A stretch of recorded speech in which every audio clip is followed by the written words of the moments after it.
The wisest person I ever met in my life, a third grade dropout. Wisest and dropout in the same sentence is rather oxymoronic, like jumbo shrimp.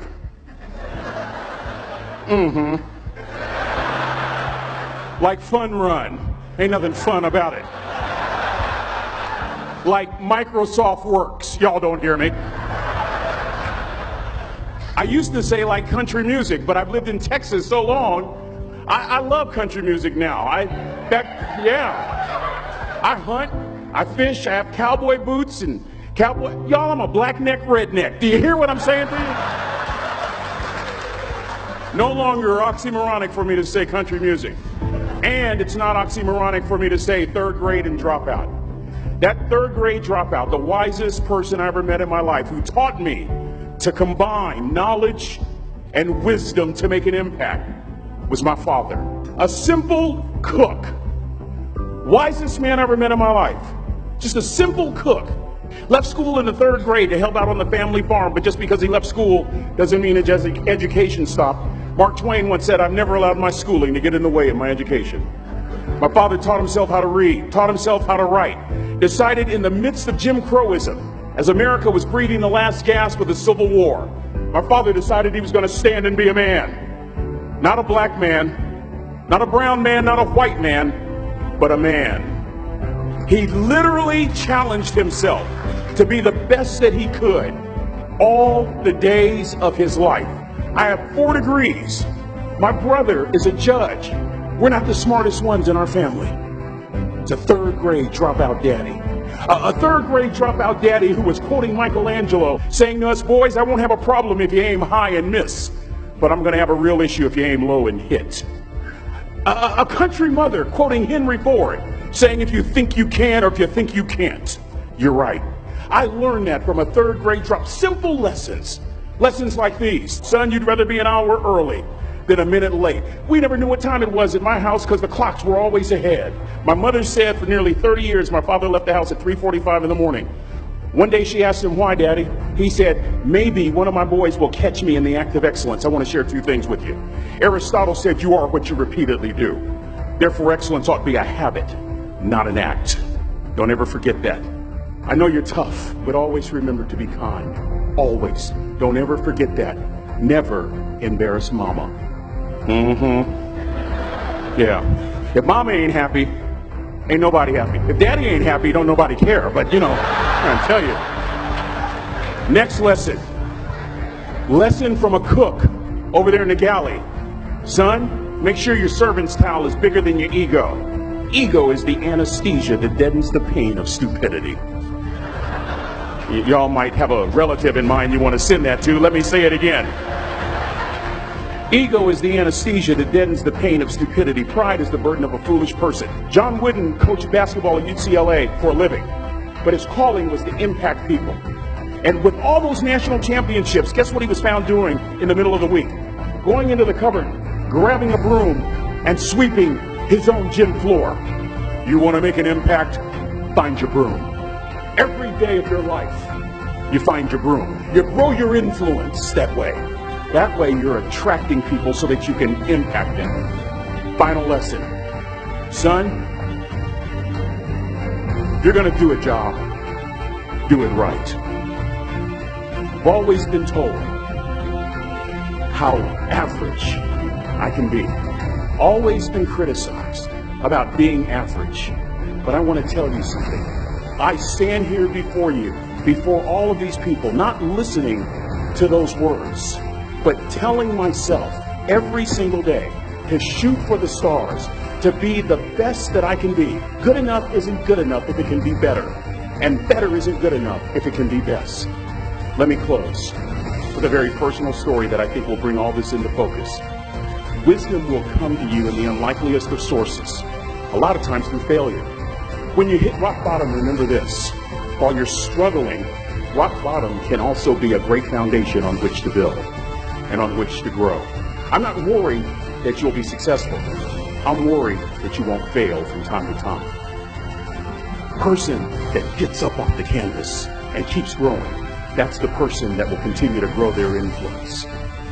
Back in the 70s, to help me make this point, let me introduce you to someone. I met the finest woman I'd ever met in my life.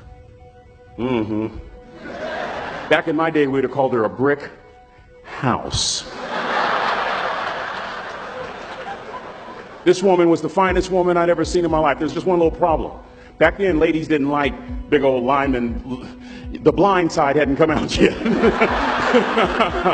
They like quarterbacks and running backs. We're at this dance, and I find out her name is Trina Williams from Lompoc, California. And we're all dancing, and we're just excited. And I decide in the middle of dancing with her that I would ask her for her phone number. Trina was the first one. Trina was the only woman in college who gave me her real telephone number. The next day, we walked to Baskin & Robbins ice cream parlor. My friends couldn't believe it. This has been 40 years ago, and my friends still can't believe it. We go on a second date, and a third date, and a fourth date. We drive from Chico to Vallejo so that she could meet my parents. My father meets her. My daddy, my hero, he meets her, pulls me to the side and says, "Is she psycho?" But anyway, we go together for a year, 2 years, 3 years, 4 years. By now, Trina's a senior in college. I'm still a freshman, but I'm working some things out. I'm so glad I graduated in 4 terms. Nixon, Ford, Carter, Reagan. So now it's time to propose. So I talk to her girlfriends, and it's California. It's in the 70s, so it has to be outside. Have to have a candle, and you have to have, some chocolate. Listen, I'm from the hood. I had a bottle of Boone's Farm wine. That's what I had. She said yes. That was the key. I married the most beautiful woman I'd ever seen in my life. Y'all ever been to a wedding, and even before the wedding starts, you hear this? How in the world? And it was coming from my side of the family.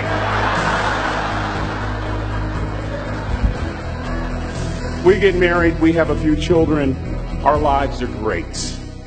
One day, Trina finds a lump in her left breast. Breast cancer. 6 years after that diagnosis, me and my 2 little boys walked up to Mommy's casket. And for 2 years, my heart didn't beat. If it wasn't for my faith in God, I wouldn't be standing here today. If it wasn't for those 2 little boys, there would have been no reason for which to go on. I was completely lost. That was rock bottom. You know what sustained me? The wisdom of a 3rd grade dropout. The wisdom of a simple cook. We're at the casket. I'd never seen my dad cry. But this time I saw my dad cry. That was his daughter. Trina was his daughter, not his daughter-in-law. And I'm right behind my father, about to see her for the last time on this earth. And my father shared 3 words with me that changed my life right there at the casket. It would be the last lesson he would ever teach me. He said, "Son, just stand. You keep standing.